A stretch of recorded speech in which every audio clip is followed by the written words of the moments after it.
Hello, everyone. And in case you're wondering, yes, this is a Sandlot shirt. And yes, the movie is fantastic. Childhood favorite. Alright. Hello, everyone. Intro. I'm a little late with this review. Took a little bit to get home. Had to get some food. But I'm here. I'm Grant the Movie and TV Guy. Movies and TV reviews on this show is what we do here. The movie I'm going to talk about today is one you might not have heard of, although if you've come to an AMC theater in the last 2 months, you've probably seen the trailer about 1 billion times. Turns out, keep showing that trailer. I guess it's irrelevant now the movie's out. But basically, go see the movie. Even the trailer is not what you think it is, and I mean that to the best, in the best way. That movie is The Courier. The Courier is a English, spy thriller. Think like John le Carre, something like A Most Wanted Man, Tinker Tailor Soldier Spy, or The Little Drummer Girl. It's directed by this guy Dominic Cooke, and it's written by a guy named Tom O'Connor. Both those are important because there's going to be some other credits I'm going to give here. So, what's The Courier about? It stars Benedict Cumberbatch in a pretty terrific cast where everyone gives their part really well. He plays a very British guy with a very British name. Basically, there are movies that I call to people's Downton Abbey fits in this category. Good heavens, I'm British movies. That was a joke I kind of stole as a term from the riff tracks of Harry Potter and the Chamber of Secrets, involving, was it Kenneth Branagh's character? Where he passes out and he's like, good heavens, I'm British. But yeah, he's a very British, this guy's name is, Greville Wynn. Greville Wynn. Played by Benedict Cumberbatch, or as I call him, Benedict Cumberbun, who's great. His two worst movies aren't even his fault. The Fifth Estate and The Grinch. It's not your fault, dude. But you're so good. Doctor Strange, Sherlock. Also, in a similar vein, The Imitation Game is quite good. You also got people like Rachel Brosnahan, so terrific and marvelous even, on The Marvelous Mrs. Maisel. Love her, and she's great here. Playing an American intelligence officer who kind of is like a handler for Mr. Wynn. And then you got Jessie Buckley, so good last year in I'm Thinking of Ending Things, as Greville's wife. She's also fantastic. Everyone gets their moment. Another person who I've not heard of, though, who's in this movie, sir, I hope I'm saying your name correctly because I really want to praise you. Merab Nini Diz. Let me look at the pronunciation for this guy. I don't want to butcher this dude's name. Oh, they don't have pronunciation. Okay. Okay. I'll do my best. Sorry, sir. I'm butchering this. Merab Nini Dizi. You, Mr. Nini Dizi, you're fantastic. Playing Oleg Penkovsky, or Alex, as he's called in the film. So, what's this movie about? It's directed by Dominic Cooke again. What is The Courier about? Actually a pretty amazing story that I think I certainly didn't know, and I'm guessing a lot of people don't either. So everyone knows the Cuban Missile Crisis, where there was almost we're on the brink of nuclear war. Off the beaches of Cuba, missiles were launched, and they were going to be launched by the Russians, and they were rescinded by the Soviet Union, formerly the Soviet Union. This is about the people who ended that before it began, who were instrumental in this, and also were instrumental, we find out in the epilogue, for giving that phone, for in the phone in the White House that connects to the Kremlin, which is interesting. Greville is responsible for that, along with Oleg. And basically, this movie, it starts out being like a cloak and dagger spy thriller, where he's a British salesman, and basically Rachel Brosnahan and her other officer, who don't know the actor, but he's great. Everyone's great here. Tell you, okay, you're a businessman, you're unassuming. You're a salesman, no one will expect you. That's what we'll use. And basically, we want you to be a courier. We want you to kind of go do back and forth and kind of team up with this Russian counter spy who's working for us, which is the aforementioned Oleg. And at first it seems like, it's like a partnership of stuff. This movie morphs. That's kind of all in the trailer. What the movie eventually sort of becomes is, at the midpoint, it starts out being this cloak and dagger spy movie that kind of has this slowly building kind of, not as much friendship at first, but mutual respect that becomes friendship between this guy. And there's kind of a line in the movie that you think is insignificant at first, but it really comes into play later in a way that I won't spoil, but it's, they're at the dinner table, and Benedict Cumberbatch's son, young actor S, Oleg, it's like, your people, no, it's like, aren't you supposed to hate my dad? Like, you're Russian, he's British, aren't you supposed to hate each other? And he goes, Oleg says, our government hates each other, but we're just two people. I mean, we're two people on different sides of a fight that we're not really meant to be a part of. It's our government's fight, and, we're just two people, but this is how things change. And basically what this movie is about is how those things change, and it ultimately leads to, this is not a spoiler, because it's pretty early in the movie, they're both imprisoned, and basically what the movie becomes is about friendship and honor, unexpected friendship and honor, and basically how... And it's a message that's really relevant right now, especially with, the president that just left office, and all the, I don't mean to go on a screed, but all the damage he did, which is like, just, sometimes people are supposed to be enemies when they just get to know each other as people and not as rank on like a sheet, It can change the world. That friendship can save the world, and that's what this movie is about. This movie would make a perfect double bill with a really underrated film from about 6 years ago, directed by Steven Spielberg and written by the Coen brothers, called Bridge of Spies, which is sort of the American version of this. And but they're both on equal footing and great. I'm gonna come out with this. It's only March, you guys, but it seems like the only movie I've truly given a negative review to this whole year is Earwig and the Witch. It's been 3 to 5 star movies all the way, and running out of adjectives for great. But I'll just say it again: The Courier is great. I love this film. This film was compelling throughout. It hooked me from the beginning. It's witty. It's sentimental, but the thing is, the sentimentality is earned. It never feels soapy because it's witty throughout. It's smart, it's brainy, it's...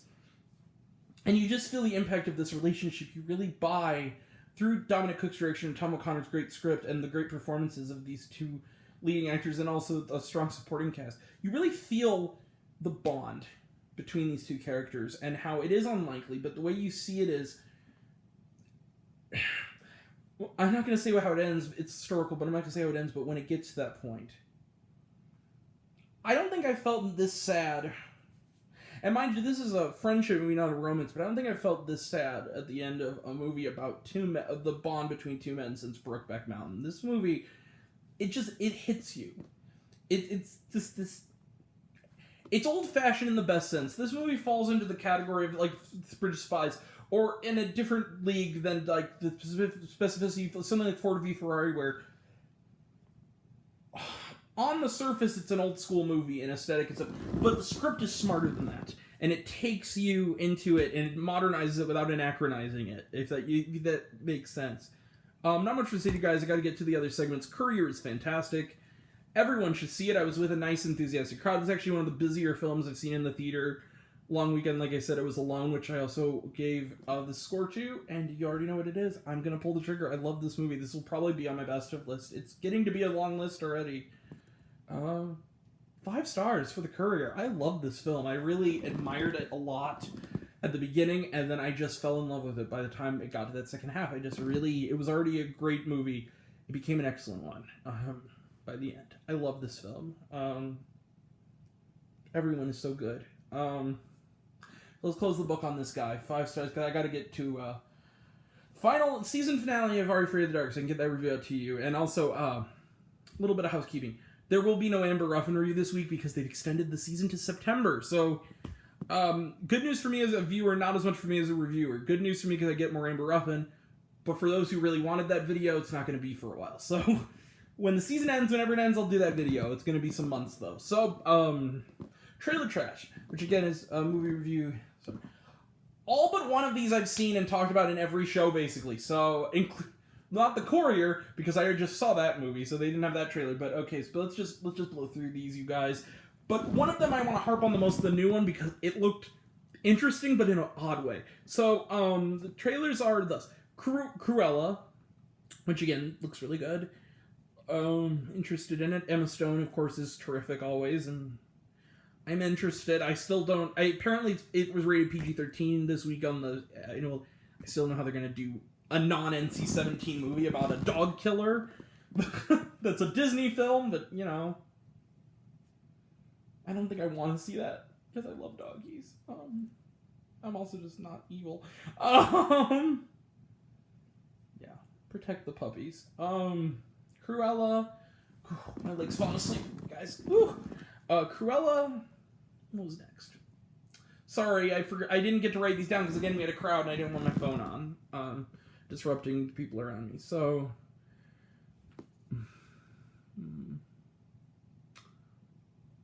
French Exit, which I've talked about. So French Exit, which again looks really good. It's been out a while though. When is it coming here? Michelle Pfeiffer looks kind of quirky and oddball. Lucas Hedges looks really good. I want to see it. Godzilla vs. Kong. Got my ticket. Ready for it. Nobody, again. Seeing that next weekend for sure. So we get to the not as many trailers as them. So the last trailer was, I remember this now, it was only like 5 of them. Last one was for a movie that I'd never heard of, but I was like, I recognize some of these people, and I've never seen them in a movie before, and I think it looks really cool. It's called Finding You. That's what it was. It's a movie with a girl I didn't recognize, guy I didn't recognize, but some of the supporting cast. They got Catherine McNamara, good enough for me.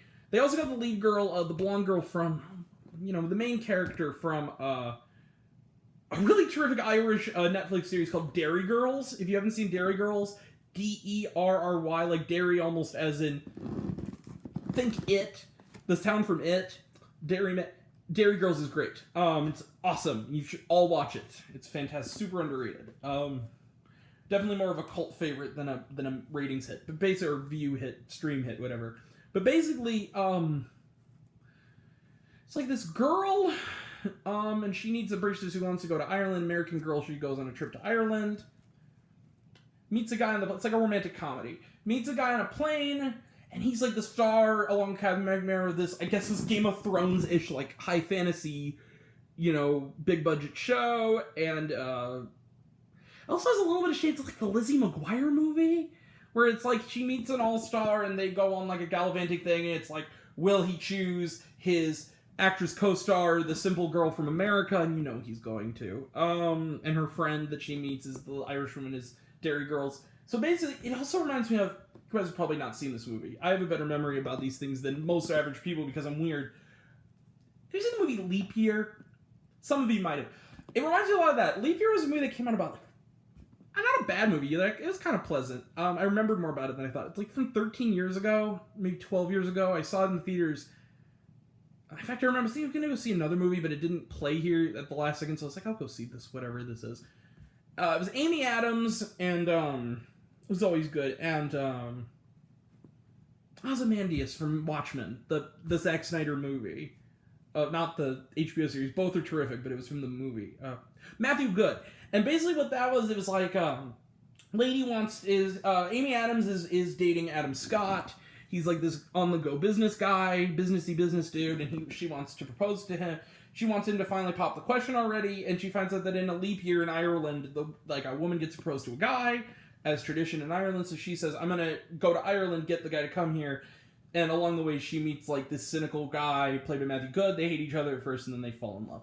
That's what it kind of reminds me of a little bit. Not sure what else to say, but it looks cute.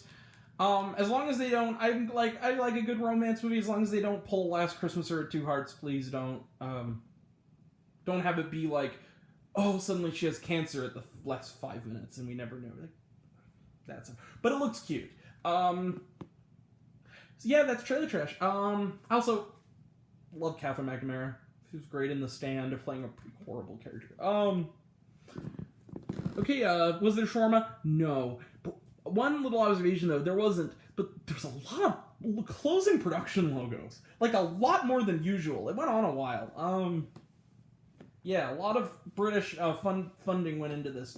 Oh, guys, okay, I gotta go. So,